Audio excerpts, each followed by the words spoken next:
Teman, kulkas yang bau selalu menjadi persoalan di rumah kita ya, apalagi kulkas ini tempat kita untuk menyimpan berbagai jenis makanan dan juga minuman di rumah ya.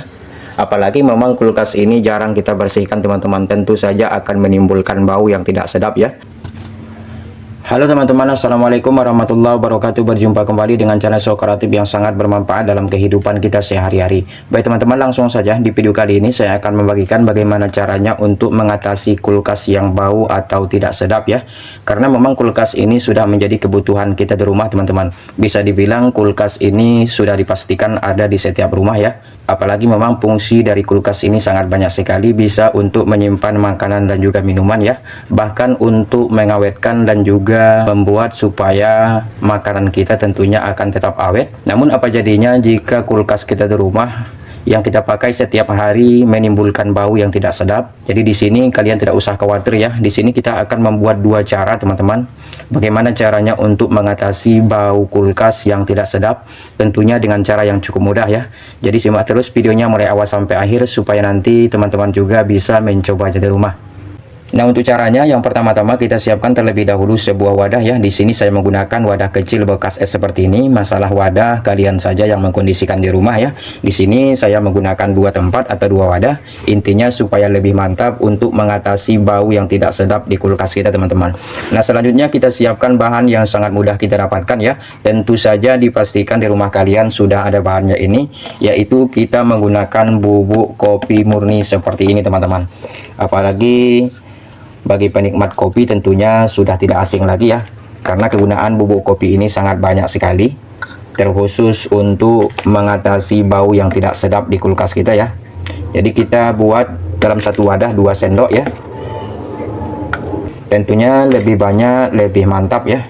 Oke, apalagi memang kulkas yang jarang kita bersihkan, apalagi mungkin yang tidak kita bersihkan, tentu saja akan menimbulkan bakteri-bakteri kecil di dalam kulkas kita ya. Tentu saja itu tidak bagus buat kesehatan makanan kita yang akan kita konsumsi setiap hari teman-teman.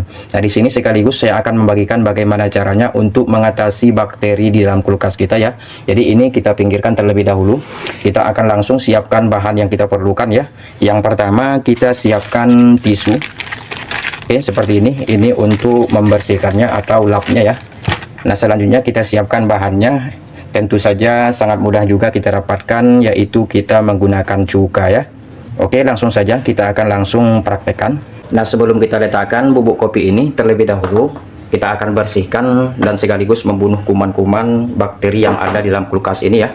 Kita keluarkan dulu isinya ini, karena memang kalau kita tidak pernah bersihkan tentu saja akan menimbulkan bakteri-bakteri kecil. Memang tidak nampak teman-teman, tidak terlihat ya, tapi sangat kotor sekali, dan ini sangat mempengaruhi makanan yang akan kita konsumsi ya. Jadi caranya cukup mudah. Yang pertama kita siapkan terlebih dahulu cuka ya, baik itu menggunakan cuka dapur atau cuka putih tidak masalah. Oke, kita siapkan tisunya, ini untuk lap saja, atau menggunakan kain juga tidak masalah ya. Saya menggunakan tisu seperti ini. Kita keluarkan dulu satu persatu tisunya. Oke, nah ini si cukanya ini kita tuangkan saja ke sini ya, seperti ini. Kita teteskan ya, kita basahi dulu tisunya. Ini dipastikan sekaligus akan membuat kulkas kita terbebas dari bau ya. Kemudian nanti kita akan tambah dengan bubuk kopi tadi yang sudah kita buat tadi ya.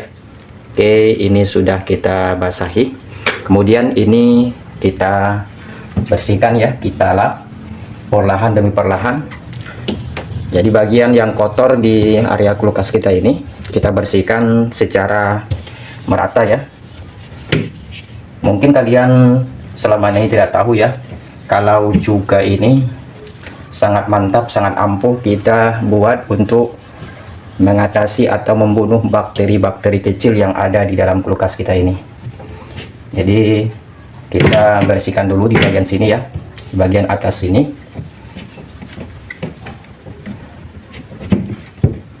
Tentunya kalau kita bersihkan nantinya kulkas kita akan lebih kinclong ya, lebih bersih.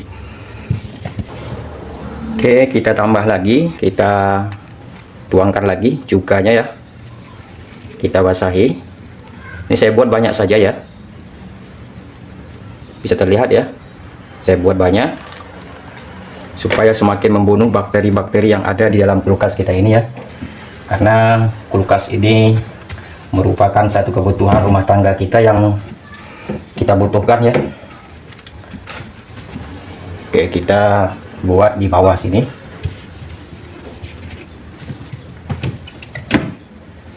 Jadi saya sarankan kalian harus membersihkan rutin kulkas di rumah ya, minimal dalam 1 minggu 1 kali, atau juga tidak masalah dalam 2 minggu 1 kali juga tidak masalah. Ini untuk menjaga makanan kita di rumah, juga menjaga keawetan kulkas kita di rumah ya. Tentunya kalau kita rawat akan membuat kulkas kita tentunya lebih awet ya. Oke, ini kita langsung ke bagian bawah ya, kita tambah lagi, kita tuangkan lagi ya. Ini saya teteskan banyak saja ya cukanya ini. Oke, kita bersihkan di bagian bawah sini. Jadi kalau ada kotoran-kotoran yang menempel di bagian bodinya ini, kita sekaligus lap ya, sekaligus bersihkan. Ini kalian harus praktekkan cara seperti di video ini ya. Jika kalian belum pernah mencoba cara seperti di video ini, jadi setelah menonton video ini tidak ada salahnya kalian coba ya. Tentunya ini akan lebih bagus kita menggunakan cuka untuk mengantisipasi atau membunuh bakteri-bakteri yang ada di bagian kulkas kita teman-teman. Ini sekaligus kita keluarkan terlebih dahulu ya. Oke, kita tambah lagi. Jadi rekomendasi buat kalian untuk membersihkan kulkas ya. Jadi di celah-celahnya ini kita bersihkan. Oke, mantap ya. Ini sudah bersih. Nah, kemudian kita kita masukkan lagi seperti semula ya. Nah, kemudian baru kita letakkan bubuk kopi ini ya. Saya letakkan di atas sini satu, dan kemudian di bawah sini satu ya, di bawah sini. Tentunya akan mengantisipasi bau yang tidak sedap di dalam kulkas kita ya. Oke, mudah-mudahan video kita kali ini bermanfaat ya. Mungkin cukup sekian dulu video Let's Kreatif ya. Jika teman-teman suka dengan video Kreatif, boleh bantu like, share, dan subscribe-nya. Kurang lebih saya mohon maaf. Wassalamualaikum warahmatullahi wabarakatuh. Oke teman-teman, selamat mencoba, semoga bermanfaat. Terima kasih, mantap.